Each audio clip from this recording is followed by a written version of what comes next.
Hi friends, ఈరోజు కూడా ఒక వండర్ఫుల్ ఈవెంట్తో మేము ముందుకు వచ్చాము. ఈరోజు చిగురుపాటి విజయరాణి గారి పుట్టినరోజు కాబట్టి చిగురుపాటి విజయరాణి గారి పుట్టినరోజు సందర్భంగా పొదిలి శివాలయం మరియు పరిసర ప్రాంతాల్లో భోజన వసతి కల్పించడం జరిగింది.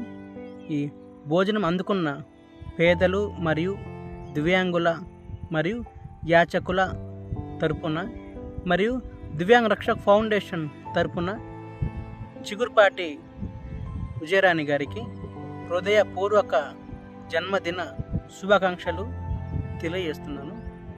మీరు కూడా ఇటువంటి కార్యక్రమాలు చేయాలనుకుంటే కింద స్క్రోల్ అవుతున్న నెంబర్కి కాల్ చేయగలరు.